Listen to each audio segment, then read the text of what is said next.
Welcome to the deep dive where we cut through the noise and give you the essential insights from a stack of sources. Yeah, glad to be here. Today, we're taking a deep plunge into a show that's got everyone talking, Panchayat Season 4. We've got a pretty comprehensive review and plot explanation here. Hmm. For those who might have missed the buzz, it streams on Amazon Prime Video, produced by TVS. Right, TVF. And directed by Deepak Kumar Mishra and Akshat Vijaywargiya, with writing by Chandan Kumar. Who always does fantastic work. Absolutely. It's Yeah. an 8-episode run, each, around 25 to 50 minutes.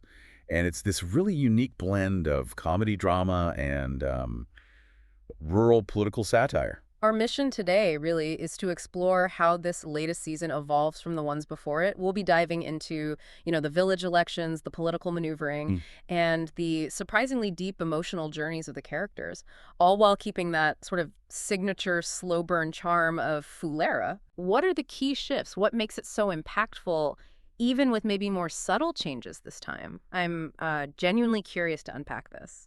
It's really quite remarkable how it just throws you right back in. It picks up immediately where season 3 left off. No recap needed, basically. Exactly. Plunging us straight into those unresolved tensions and the thick of village politics. There's no easing in. You're back in full era from minute one. That immediate immersion is great. And right off the bat, in what I guess we can call the reservation episode, the first one, we get hit with a major change. Yeah. The Panchayat seat is now reserved for women. This directly forces Bhushan Pradhanji to step back. And it sets the stage for his wife, Manju Devi, to stand against Kranti Devi. It seems like a simple bureaucratic thing, but the ripples are huge. And what's really insightful, I think, is how Panchayat uses this policy, the reservation, to expose the incredibly complex, often subtle ways political power actually shifts in a community like that. It's not just a plot point. No, not at all. It mirrors real-world challenges, real opportunities for change at the grassroots level, and the MLA, fueled by revenge, remember. Oh, yeah, from last season. He immediately jumps in, backing Kranti, and, crucially, targeting Abhishek. We're reminded he still has that FIR hanging over him. Right, the police complaints.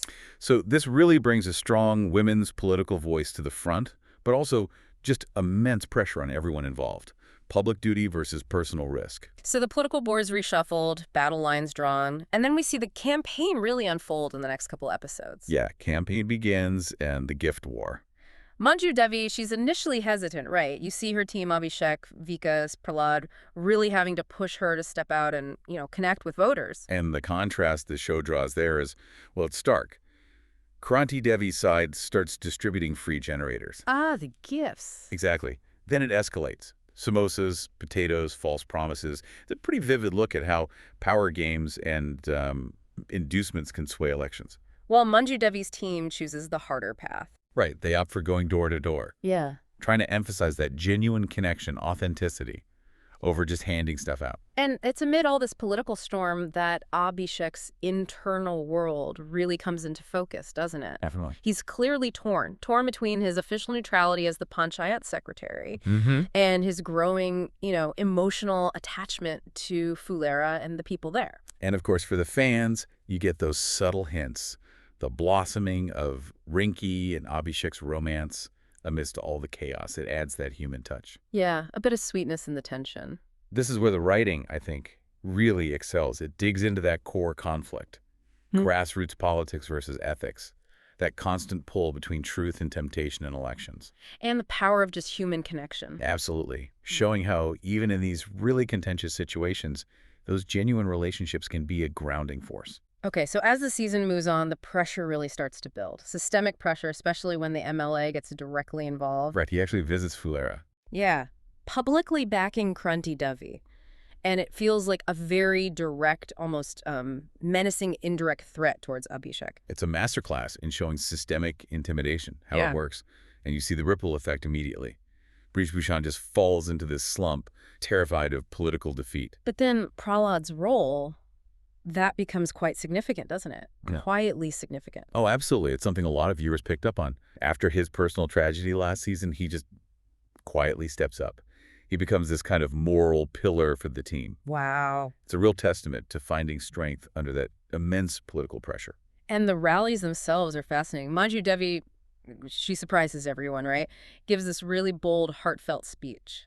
Unexpectedly powerful. While Kranti's side responds with, well, dirty tricks and smear campaigns. The usual, maybe. Pretty much. Yet, it's Manju's genuineness, her authenticity, that seems to connect deeply with the villagers emotionally. It cuts through the noise. It really underscores that idea of quiet leadership, maybe. Exactly. Silent leadership and the growing impact of women in rural politics. It's not about the flashy promises. It's about that quiet resolve, that authenticity that resonates. The acting here, particularly Nina Gupta's, is just top-notch in conveying that. So the tension just keeps ratcheting up in the later episodes. Abhishek finds out the FIR against him might actually proceed. Yeah, putting his whole career in jeopardy. Which drives him to prepare for an MBA interview. Kind of an escape route. Seems like it. And Rinky is there, providing that crucial emotional support. It's a very relatable dilemma, I think. Escape versus staying. It sets up a really powerful emotional arc for him. And then there are sabotage attempts testing the team. Yes, things get tense. Election day itself is just fraught, high tension. The MLA's goons actively try to disrupt the polling. Oh, wow. But it's Abhishek and Prahlad's intervention, calm, crucial, that prevents chaos. And it really earns them the deep respect of the villagers. You see that shift. And despite all that drama, the voters, they quietly show their loyalty to Manju Devi, to her honesty and calm leadership. That's the feeling you get. These episodes really dig deep into those themes. Escape versus responsibility, love versus ambition, that fear of injustice. It all culminates in this really powerful picture of democracy at the grassroots. Silent resistance. Silent resistance, collective courage. It's quite moving. Okay, so after all that build-up, we get to the finale, what you called the ambiguous conclusion. Right. The results aren't revealed directly, which, yeah, can be frustrating. A bit, yeah.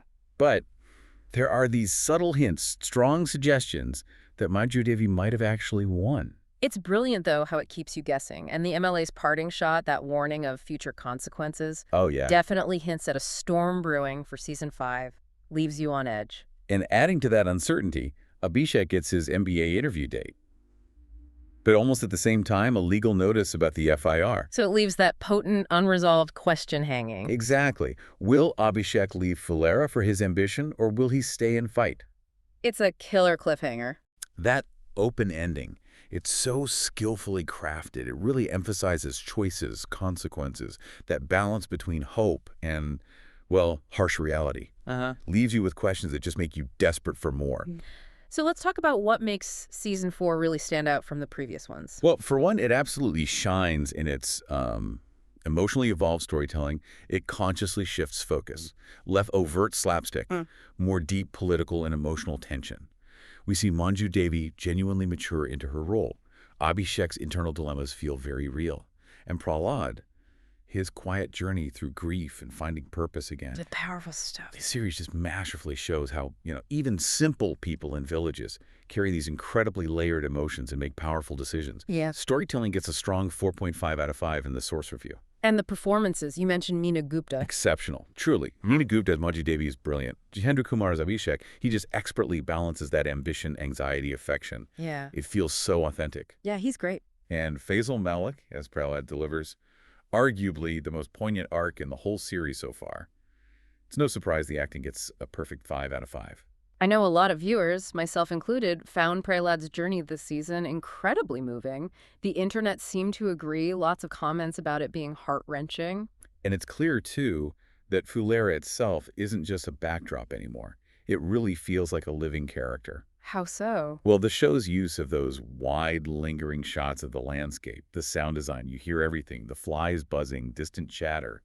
It subtly immerses you. Right, it feels alive. Perfectly capturing the rhythms of rural life, the emotional undercurrents, the political texture. Visuals and aesthetic get a 4.5 out of 5. And the overall emotional impact, a resounding 5 out of 5. It's deep, moving, very human. Okay, but no show's perfect. Where might this season stumble a bit, even if it's still really good? Sure. One point is definitely that tone shift we talked about. The comedy is lighter. It leans much more heavily into political drama, social commentary. Which might feel different, yeah, for fans expecting the laughs from seasons 1 and 2, maybe. Exactly. Humor, in our sources, is rated a 3 out of 5. Yeah. Which raises that question about evolving expectations, doesn't it? It does. What else? Pacing. Some viewers might find parts, particularly mid-season during the campaigning, a little stretched, or maybe too subtle for their taste. Mm. Pacing and closure also got a 3 out of 5. And then there's that ending, that open ending. Right. Lack of a clear election result, no resolution for Abhishek's FIR. That can definitely frustrate viewers who want that immediate closure. Oh, you could argue. You could, and I think it does, brilliantly set up a very strong lead-in to Season 5. It leaves you wanting answers. So the fan reception reflects this. Mixed. Yeah, on Reddit, Twitter, you see that mix. Comments like, less funny than before, but way deeper. And as you noted, Prahlad's character arc made me cry again. Mm-hmm. Some fans even said things like, it's not about laughs anymore, it's about India's heart. Which I think perfectly captures that deliberate shift in focus this season. So the big question, should you watch it? Our sources pretty definitively say absolutely yes. If you love relatable stories about rural India, if you enjoy emotional, political, character-driven dramas. And especially if you followed Panchayat from season 1, you kind of have to see this evolution. Exactly. But it's maybe not for you if you're specifically looking for constant humor and really fast-paced action. Or if you need complete story closure each season, this one doesn't give you that. No, it doesn't. The anticipation for Season 5 is just palpable now. People are expecting that showdown with the MLA Abhishek's final decision, more Rinki Abhishek. And hopefully full redemption or peace for Prahlad. Definitely.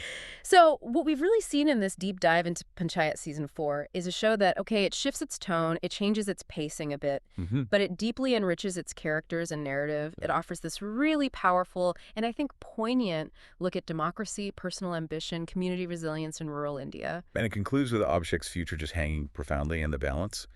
It leaves us, the viewers, with a question that resonates far beyond Fulera. Yeah.